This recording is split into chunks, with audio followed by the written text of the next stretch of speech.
AZ Rants is a segment where I take a less structured and humorous approach to look at any topic that crosses my mind relating to the subject of anime and manga. It contains my raw, biased opinion and is for the purpose of creating debate and or discussion shows shouldn't be taken too seriously. Got that? Great. Now shut up and listen. If you count yourself as an anime fan, or even if you don't, I'm sure it's common knowledge that anime itself is a very obscure and niche hobby, especially if you live in the West. As a long-time avid anime fan, I wasn't always the most open with my love for anime, and to an extent, I'm still not. Not because I feel ashamed for liking anime, but because, as it stands, not many people in my real life actually have much interest in it, and nor do most people for that matter. To put things in perspective, according to Google Trends, something like Attack on Titan, which has taken the anime world by storm, is only just reaching the same amount of interest that One Piece has held this entire time. And this is just a small fraction that a super popular show like The Walking Dead achieves when it's airing. While many people know of anime, those who actually indulge in it are few and far between. But as someone who always tries to promote anime and get as many people into it as possible, I always keep coming back to one question. Does anime as a medium ever stand a chance of becoming mainstream here in the West? Well, yes and no. It's a pretty simple question, but not as simple to answer as many may first think, and to do so will draw from a lot of elements from all my previous rants. But let's start by addressing the biggest issue it has that will stop it from ever being acknowledged by the masses. Animation is simply not a widely accepted medium that can tell a mature story. Why would that matter? Well, let's look at it this way. If we look at the most popular and critically acclaimed shows coming out of the States, you'd see that nearly all of them are garnered towards a mature audience. The Breaking Bads, The Walking Deads, The Game of Thrones, The Dexters, The Mad Men, all these shows are far from child-friendly. And for anime to ever stand a chance of being acknowledged, I believe that it's this huge untapped audience here that will do it. The problem is that to the Western audience, any piece of animation is simply not an option to tell a mature story, being simply shackled to the word cartoon, given the options of either a children's show or an adult comedy. It's a shame because when I look at my critically acclaimed anime, I don't just see its potential compared to other anime. I see Fate Zero as our answer to Game of Thrones, Baccano comparable to Quentin Tarantino movies, High School of the Dead as a response to The Walking Dead.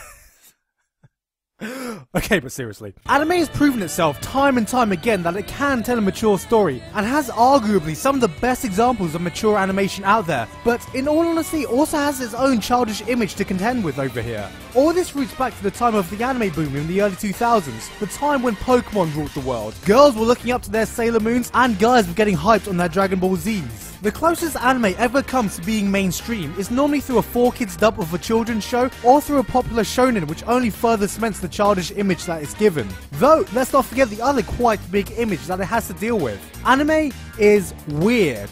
Yes, it is weird. Even among some of the more toned down stories we know anime has, it's still buried between the mountains of moe blob otaku pandering shows coming out every season, and the stuff that would raise eyebrows if you even tried to describe the plot of them. Sure, this is part of the reason we love it, but it's even worse for the public eye because to them, that's all that's seemingly out there. All they see when they look at anime is a clique of odd unsociable nerds watching some bizarre high school girl fetish show, complete with perverse masturbation material with a plot that's pretty much impossible to understand.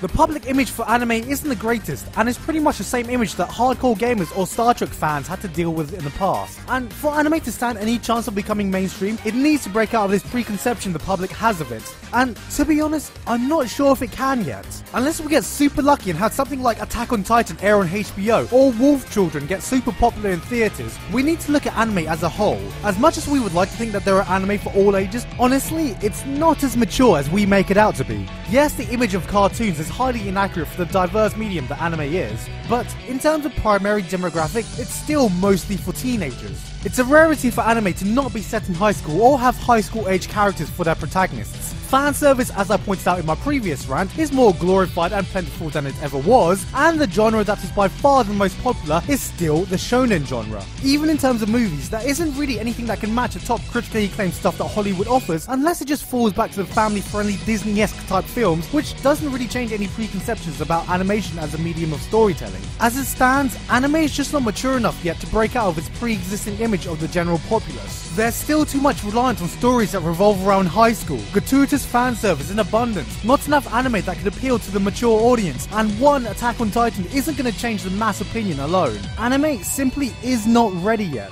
though that's not to say that it never will be. Recently, there have been snippets of news here and there that hint at a possible feature for anime over here. The highly successful Little Witch Academia Kickstarter campaign, which managed to completely obliterate its Kickstarter goals within days, despite the fact that it did so poorly in Japan, they had to cancel live events due to low ticket sales. This follows news of a live-action adaptation for Naoki Urasawa's Monster coming to HBO, along with a Toonami revival that so far has pretty much exceeded all expectations. Hollywood, it seems, is also slowly starting to take interest after producing the highly anime-influenced Pacific Rim, even though it did tank domestically, alongside rumours of Leonardo DiCaprio turning down a role in a new Star Wars to work on a Robotech movie with Tobey Maguire, and Warner Brothers announcing a new live-action Death Note movie. The prospects for an increased awareness of anime are certainly looking up, but this actually leads me to my final question. Do we as a fanbase actually want anime to become popular and mainstream? There's an irony in my own personal opinion, since I never would have started this YouTube channel if anime was more popular and I had friends to talk about it with. But just think about it for a second. Imagine a place where people stand around water coolers discussing the newest events in Attack on Titan, where you can walk down the streets with a Madoka Magica t-shirt without having to explain that it's a dark and edgy show, where Fox News are debating the controversial violence portrayed in Elfen Lied. The effect of making something mainstream may seem like a simple case of more popularity equals more money equals better stuff, but things don't always work out like that.